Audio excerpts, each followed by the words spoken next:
Morning, everyone. Morning. Today's inflation numbers of 3% year over year confirm what hardworking American taxpayers already know, that Donald Trump and Republican policies are making life too expensive in the United States of America. Donald Trump and Republicans promise that costs will go down on day one, but costs haven't gone down in the United States of America.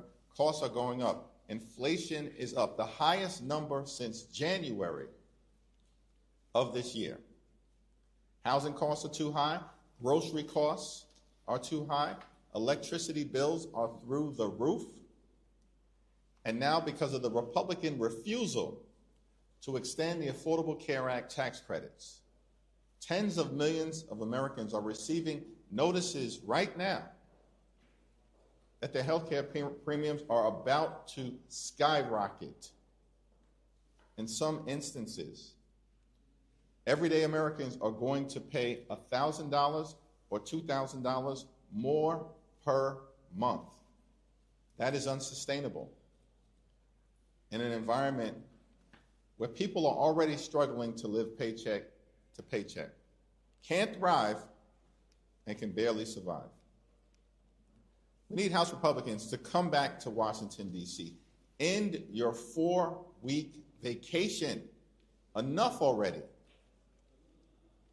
We as Democrats, House Democrats, Senate Democrats, are ready to sit down anytime, any place with anyone here at the Capitol or over at the White House to negotiate a bipartisan agreement, reopen the government so we can pay our hard-working federal employees, while at the same time, we need to decisively address the Republican health care crisis. It's crushing people all across the country. Meanwhile, Donald Trump and Republicans on Capitol Hill are nowhere to be found, have zero interest in actually addressing this issue. That's a shame.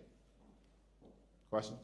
Leader Jeffries, the New York mayoral race early voting, as you know, starts tomorrow. Are you ready to endorse Mamdani yet? Stay tuned.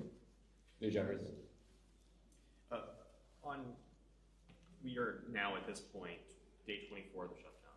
SNAP benefits are running out. People are starting to go without paychecks again. And now insurance premiums are already starting to go out.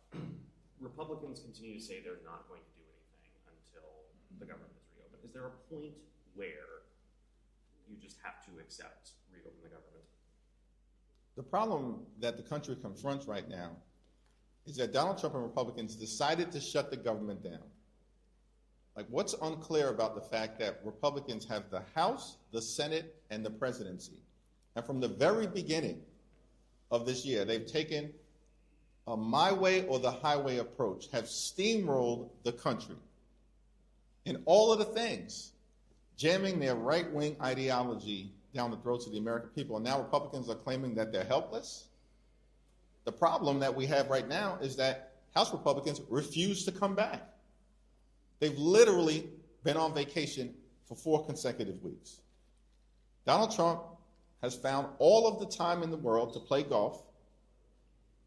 He can try to extort $230 million to line his pockets from the Department of Injustice.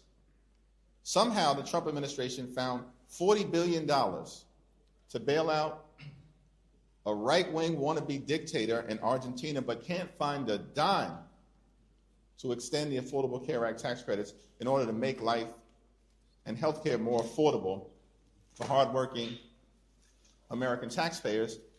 And Donald Trump is demolishing parts of the White House in real time. Why? So he can construct some gaudy ballroom where he can be celebrated as if he was a king. All of this has been happening during the 24 days of the Trump Republican shutdown. But they can't find a moment to talk with Democrats to find a bipartisan solution forward to reopen the government and to address the health care crisis that they are inflicting on the American people. That's why we find ourselves in this situation, and we need Republican support for a bipartisan path forward in order to get out of this situation. Leader Jeffries, Yeah. you just said that you would stay tuned on a Mamdani announcement. What more do you need to hear at this point? How many more conversations do you need to have? Why are you refusing to endorse? Same answer. Why are you refusing to endorse? I have not refused to endorse. I have refused to articulate my position, and I will momentarily at some point in advance of early voting. Leader Jeffries, thank you, Leader Jeffries. There are some bipartisan talks going on in the Senate on trying to pay federal workers that are currently furloughed right now. Would you support any legislation that comes out of the Senate, and are you aware of any talks, similar talks happening in the House between House Republicans and House Democrats? Yeah, we're prepared to support any bipartisan legislation that comes out of the Senate that is designed to decisively address the Republican health care crisis, reopen the government, and enact a bipartisan spending agreement that actually makes life better for the American people. That's what we're prepared to support. Leader Jeffries, good morning. I understand the Democrats' position on health care and Obamacare here, but with the open enrollment period starting on the 1st, hasn't that ship legislatively sailed? No, the challenge is going to become even more significant for Congress and the president to deal with if this government shutdown drags on to November 1st. Open enrollment starts on November 1st. At that point in time, Americans all across the country are going to begin to further realize that their premiums, copays, and deductibles are going to skyrocket. And why is that happening? Because Republicans decided earlier this year that they'd rather gut Medicaid and then provide massive tax breaks to their billionaire donors, make those tax breaks permanent, but now, as we approach open enrollment, have zero interest in actually extending Affordable Care Act tax credits that benefit working families, middle-class families, and everyday Americans. And so the crisis has grown worse because of Republican inaction over the last several weeks. And if we get to November 1st and we hit open enrollment and Republicans have still refused to act with respect to the Affordable Care Act tax credits, I think that's going to increase the intensity and need for urgent legislative action to take place. Is retroactivity viable? Yes. Explain. Yes.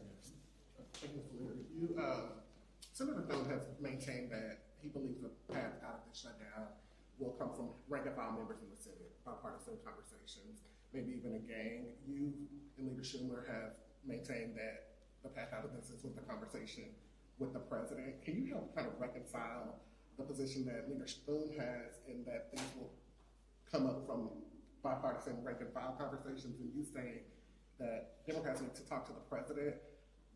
Why do you think that there's a gap between how you both see the path out of the shutdown?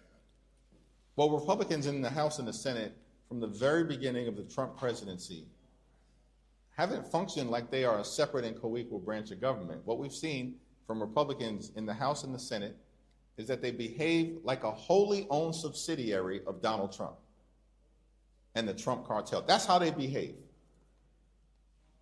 A reckless rubber stamp for Donald Trump's extreme agenda, even when they're hurting their own constituents, because that's what Republicans did in the One Big Ugly Bill, largest cut to Medicaid in American history, ripped food from the mouths of children, seniors, and hungry veterans.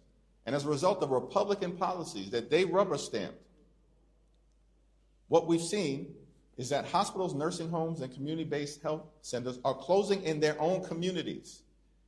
And they can care less, because when Donald Trump says jump, they simply respond, boss, how high? That's how Republicans have operated during the entirety of this presidency. And so, of course, our position has been, and I said this directly to the president with Johnson and Thune right next to me, this does not get resolved until you decide to give permission to Republicans on Capitol Hill to negotiate a bipartisan resolution. Thank you. What is your reaction to now the third strike against suspected drug boats in the Caribbean just this week? Well, it certainly is the case that we need to see the information from the administration justifying these strikes, both in terms of substance and in terms of the legal authority that they believe authorizes them in the absence of congressional action. Part of the problem that we have with House Republicans being on vacation for the last 4 weeks is that we don't even have the opportunity for the House to be briefed in its entirety on matters of domestic policy, and in this particular instance, on matters of national security, because House Republicans are gone. It's extraordinary. They've been on vacation for 4 weeks. They're getting paid for doing nothing, and then House Republicans are forcing hardworking federal employees to either be furloughed without pay or to work without pay, while they've refused week after week after week to show up. Mike Johnson needs to bring Republicans back now. Enough. This is ridiculous. Yep.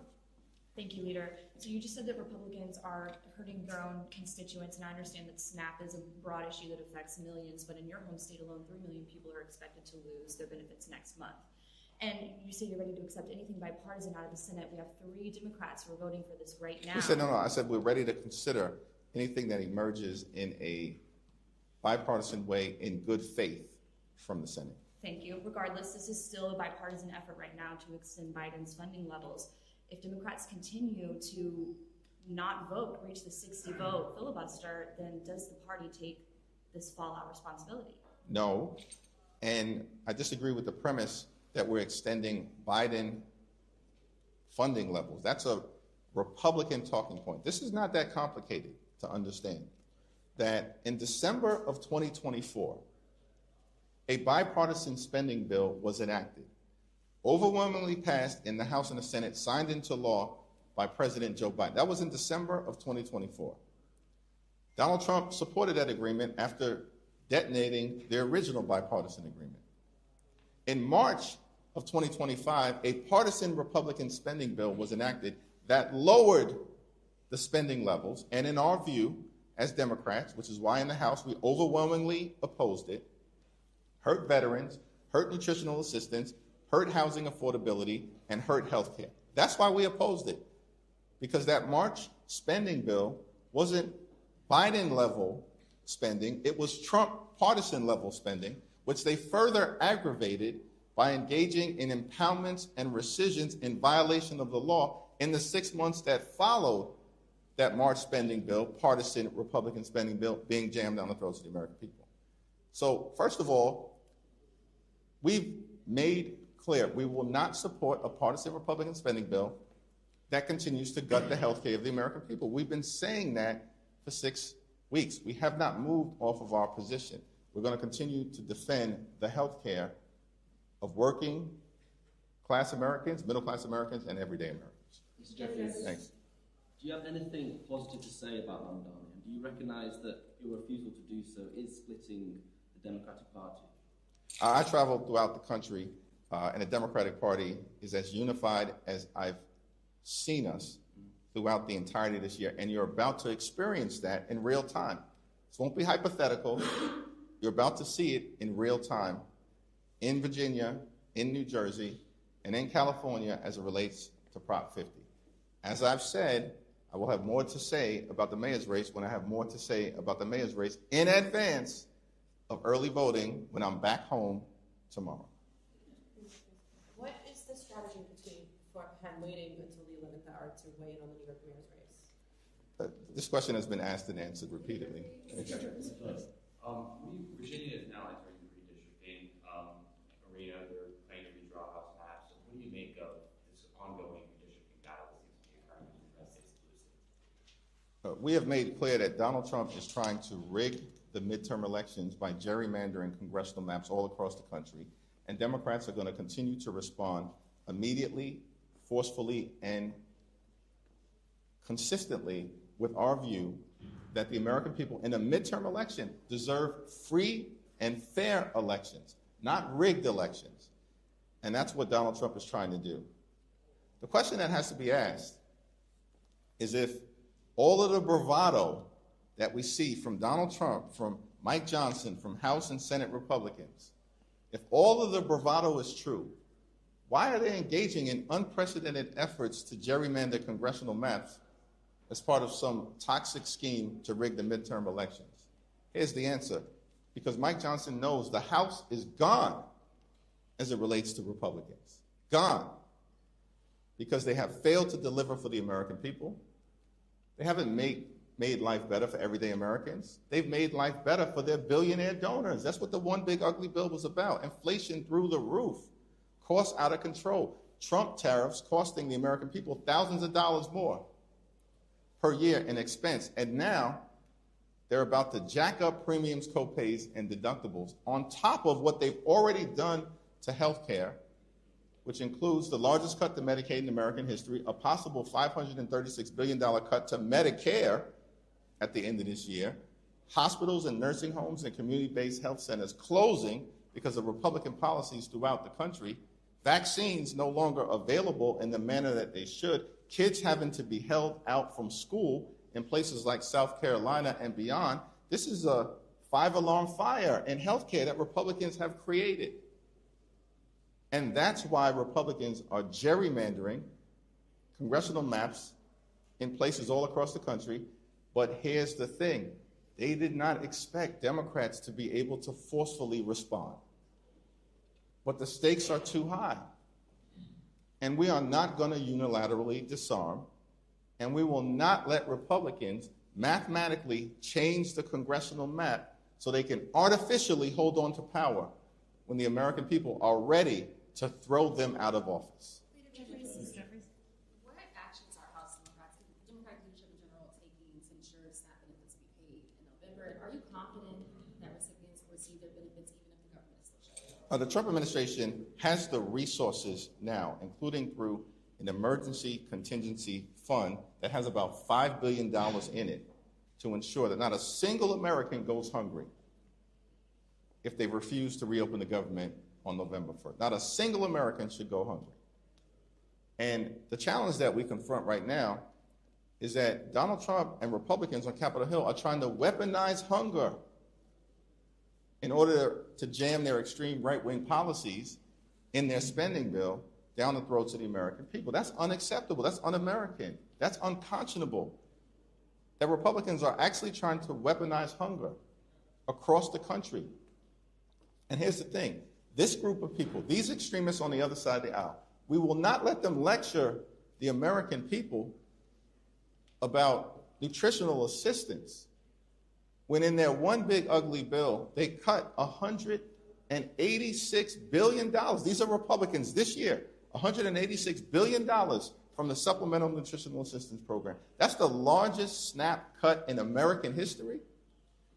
And people that believe right now that Republicans actually care about hunger when they rip food away from the mouths of hungry children, seniors, families, women, and veterans to provide massive tax breaks to their billionaire donors, get lost with that in terms of Republican spin. The American people are not buying it. Thank you, everyone. Thank you.